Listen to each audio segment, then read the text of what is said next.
उत्तर प्रदेश के पंचायती राज मंत्री ओम प्रकाश राजभर आज सुल्तानपुर पहुंचे। इस दौरान उन्होंने 12 बंजारा और घुमंतू समाज की रैली के जरिए लोगों को संबोधित किया। नगर के रानीगंज स्थित शक्ति मैरिज लॉन में संबोधित करते हुए उन्होंने कहा कि 12 समाज की ये उत्तर प्रदेश में पहली रैली है। उन्होंने कहा कि इस समाज के लोगों को सरकार द्वारा चलाई जा रही योजनाओं की जानकारी नहीं है, जिसके चलते ये लोग केंद्र और प्रदेश सरकार द्वारा चलाई जा रही योजनाओं का लाभ नहीं ले पाते। लिहाजा ऐसे पात्रों को 1 वर्ष के भीतर लाभ दिलवाना उनकी पहली प्राथमिकता है। उन्होंने कहा कि प्रधानमंत्री सूर्य घर योजना के तहत इस समाज के लोगों को बिजली के बिलों से मुक्ति दिलाई जाएगी। उन्होंने कहा कि कई योजनाओं की जानकारी देने के लिए पंचायती राज विभाग द्वारा गांव में चौपाल लगाई जाएगी।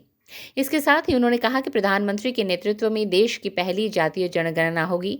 वहीं उन्होंने कहा कि देश में पहली बार मुसलमानों में जागरूकता आई है। आज ये सभी शिक्षित होकर आईएएस, पीसीएस और डॉक्टर बनने का प्रयास कर रहे हैं। मदरसों की आधुनिक शिक्षा के साथ मुस्लिमों का विकास किया जाएगा। वहीं बलिया में सुबह सपा कार्यकर्ता की पिटाई के मामले में राजभर ने कहा कि कार्यकर्ता से अभद्रता करने वालों को सस्पेंड कर दिया गया है। शाम तक थाना प्रभारी पर भी कार्रवाई की जाएगी। वहीं शिकायतकर्ता पर उन्होंने जाकर कार्रवाई करने की बात कही। स्ट्रीट बज़ के लिए सुल्तानपुर से लालजी की रिपोर्ट। बांट लिया जाएगा। आज 12 समाज की जो 17 जातियां हैं, जिनके लिए आप संघर्ष करते हैं, 17 जातियां जिनको आप एससी राजा भाई हाथ एसटी में शामिल राजा भाई हाथ पीछे करो। प्रधानमंत्री जी से आपकी बात भी हुई है, किस तरह की बात हुई है, किस तरह का आश्वासन है इस समुदाय को? देखिए 12 जो जातियां उसमें तो कुछ शेड्यूल कास्ट में राजा भाई हाथ पीछे करो यार थोड़ा। कुछ जातियां हैं जो अभी सूची में भी नहीं है।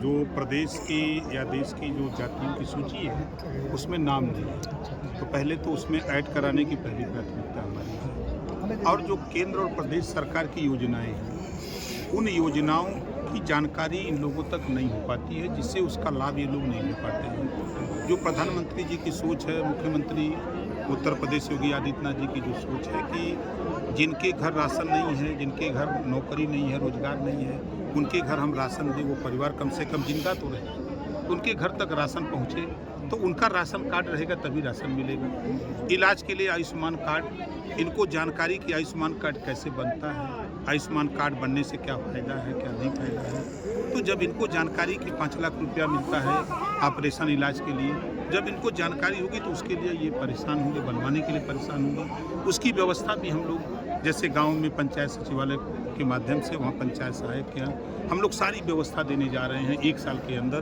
चाहे वो आयुष्मान कार्ड हो, चाहे राशन कार्ड हो, चाहे किसी तरह का पेंशन का फार्म भरना हो, चाहे कोई फार्म भरना हो, हम लोग वहीं गाँव में देने जा रहे हैं। तो सारी व्यवस्था की जानकारी इन तक नहीं पहुंच रही है। इस नाते हम लोग जिलेवार हम लोग इनको जुटा करके इनको जानकारी भी देते हैं। जो इनके ऊपर जुर्म जाति अत्याचार होते हैं उसको कैसे निपटा जाए, उनकी कैसे मदद हो, इसके विषय में इनको बताते हैं कि भाई देखो माध्यम है, जब नेता चुना जाता है तो नेता इस नाते चुना जाता है कि उस क्षेत्र में जो जनता है उसकी मदद करे। तो वहाँ तक ये पहुँच भी नहीं पाते हैं।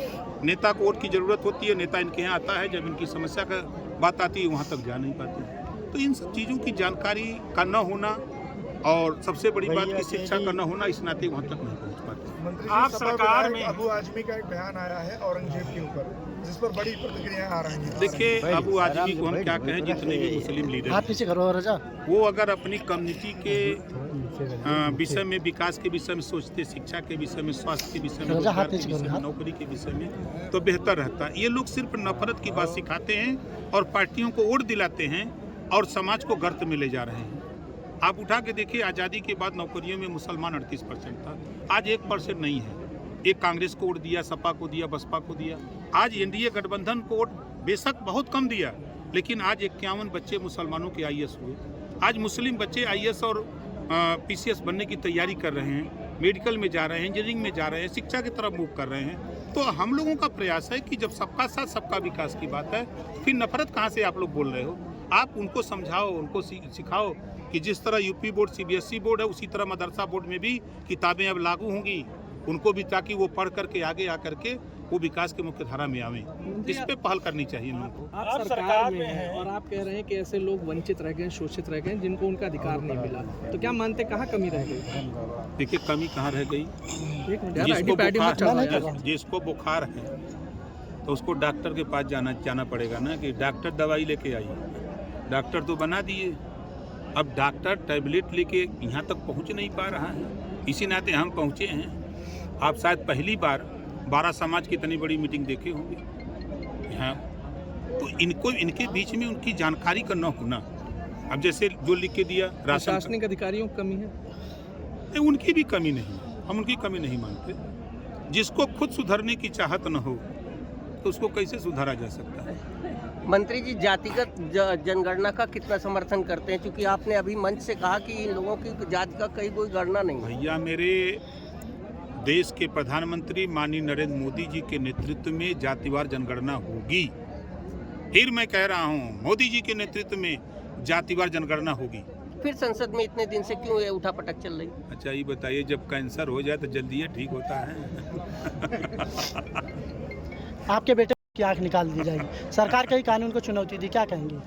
नहीं, अगर कोई गलत करता है, आप बताओ कि कोई कहीं खड़ा हो और उसको ले पकड़वा के पुलिस से बिना मतलब का मरवा दो, तो ऐसे लोगों के खिलाफ कार्रवाई नहीं होनी चाहिए।